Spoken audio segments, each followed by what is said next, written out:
ಮಲ್ಲಿಕಾರ್ಜುನ್ ಖರ್ಗೆಯವರೇ ನಿಮಗೆ ಅರಳು ಮರಳ ಖರ್ಗೆಯವರೇ ನಿಮಗೆ ಮಾನಸಿಕ ಆರೋಗ್ಯ ಏನಾದರೂ ಕೆಟ್ಟಿದೆಯಾ ಅಂತ ಪರಿಷತ್ ವಿಪಕ್ಷ ನಾಯಕ ಛಲವಾದಿ ನಾರಾಯಣ ಸ್ವಾಮಿ ಕೆಂಡವನ್ನ ಕಾರ್ತಾ ಇದ್ದಾರೆ. ಮಲ್ಲಿಕಾರ್ಜುನ್ ಖರ್ಗೆ ಅವರೇ ನಿಮಗೆ ಅರಳು ಮರಳ ಖರ್ಗೆ ಅವರೇ ನಿಮಗೆ ಮಾನಸಿಕ ಆರೋಗ್ಯ ಏನಾದರೂ ಸರಿ ಇಲ್ವಾ? ಪರಿಷತ್ ವಿಪಕ್ಷ ನಾಯಕ ಛಲವಾದಿ ನಾರಾಯಣ ಸ್ವಾಮಿ ಕೆಂಡ.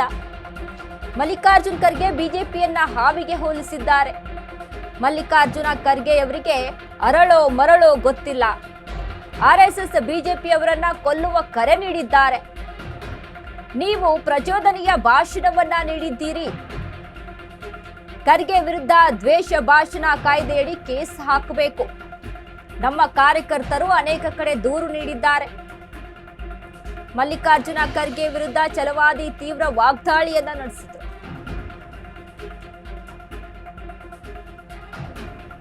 ಆರ್ಎಸ್ಎಸ್ ವಿಷ ಸರ್ಪ ಇದ್ದಂತೆ, ಅದನ್ನ ಕೊಲ್ಲಬೇಕು. ಕುರಾನದಲ್ಲಿ ಉಲ್ಲೇಖ ಮಾಡಲಾಗಿದೆ, ವಿಷ ಸರ್ಪ ಎಲ್ಲಿರುತ್ತೆ ಅದನ್ನ ಕೊಲ್ಲಬೇಕು ಅಂತ. ಹಾಗೇನೆ ಆರ್ಎಸ್ಎಸ್ ಸಹಿತ ಹಾಗೆ ಇರುವಂತದ್ದು.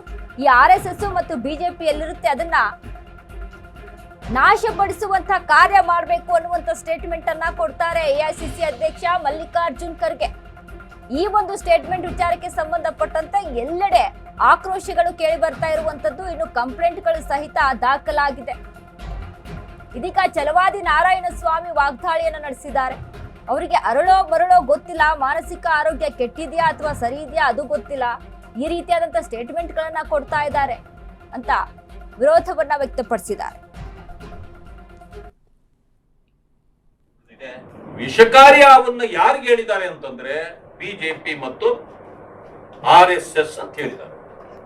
ಹೇಗೆ ಹೇಳಲಿಕ್ಕೆ ಸಾಧ್ಯ? ನೀವು ಎಲ್ಲಿ ಆ ವಿಷಯವನ್ನ ನೋಡಿದ್ರಿ?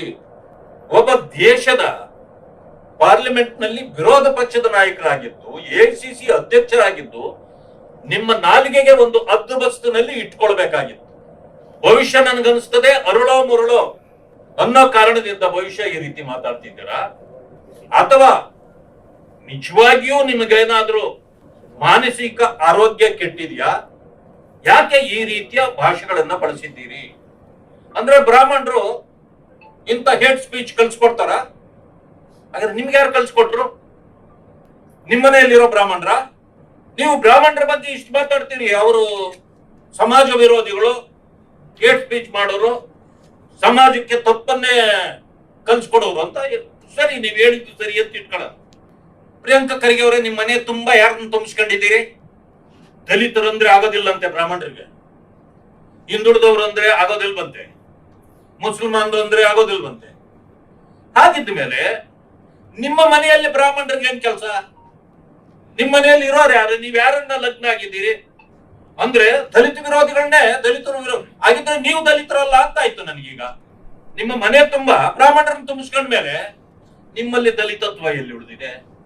ಹಾಗಾದ್ರೆ ಯಾಕೆ ದಲಿತರು ನನ್ನ ಮೈಯಲ್ಲಿ ದಲಿತ ರಕ್ತ ಹರಿತಾ ಇದೆ ಅಂತ ಯಾಕೆ ಬಗಳ್ತೀರಿ? ಮಾಡಬಹುದಾಗಿತ್ತಲ್ಲ. ಮುಸ್ಲಿಮರ ಬಗ್ಗೆ ಇಷ್ಟೊಂದು ನಿಮಗೆ ವಿಶೇಷವಾದ ಅಷ್ಟೇ ಪ್ರೀತಿ ವಿಶ್ವಾಸ ಇದ್ರೆ ನೀವು ಮುಸ್ಲಿಮರನ್ನೇ ಮದುವೆ ಮಾಡ್ಕೊಳ್ಬಹುದಾಗಿತ್ತಲ್ಲ. ಯಾರು ನಿಮ್ಮನ್ನು ತಡೆದ್ರು?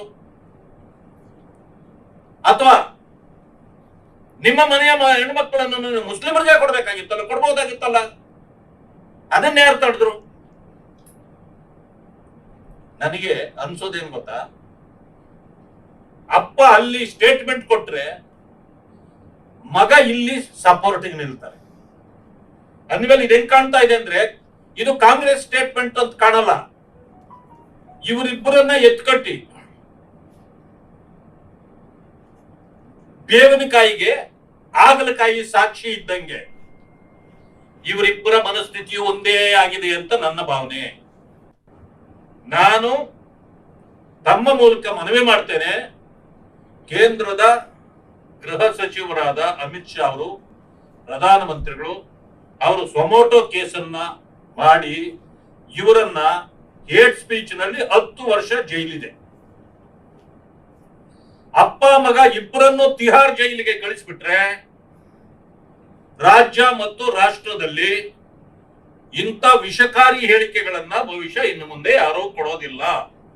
ಆಮೇಲೆ ಬಹುಶಃ ಗೌರವದಿಂದ ಹೇಳ್ತೇನೆ, ಮಾನ್ಯ ಮಲ್ಲಿಕಾರ್ಜುನ್ ಖರ್ಗೆ ಅವರಿಗೆ ಸೊ ವಯಸ್ಸು ಅರಳೋ ಮರಳೋ ಇದೆ, ಪಾಪ ವಯಸ್ಸಾಗಿದೆ. ನನಗೆ ಅವ್ರಿಗೆ ವಿಶ್ರಾಂತಿಯ ಅವಶ್ಯಕತೆ ಇದೆ ಅಂತ ಕಾಣುತ್ತೆ. ತಿಹಾರ್ ಜೈಲಿಗೆ ಹೋದ್ರೆ ಅಲ್ಲಿ ಏನ್ ಬೇರೆ ಕೆಲಸ ಇರಲ್ಲ, ಆರಾಮಾಗಿ ಅಲ್ಲಿ ವಿಶ್ರಾಂತಿಯನ್ನು ಪಡೆಯಬಹುದು ಅವರು. ಅದಕ್ಕೆ ಸಪೋರ್ಟ್ ಆಗಿ ಪಾಪ ಅವ್ರಿಗೇನಾದ್ರೂ ಇದಾದ್ರೆ ಮಗ ಹೆಂಗೂ ಇದ್ದೇ ಇರ್ತಾರೆ, ಅವ್ರನ್ನ ಜೊತೆಲಿ ಕಳಿಸ್ಬಿಟ್ರೆ ಅವರು ಒಬ್ಬರಿಗೊಬ್ಬರು ಸಪೋರ್ಟ್ ಮಾಡ್ಕೊಂಡು ಆರಾಮಾಗಿ ಅಲ್ಲಿರ್ಬಹುದು.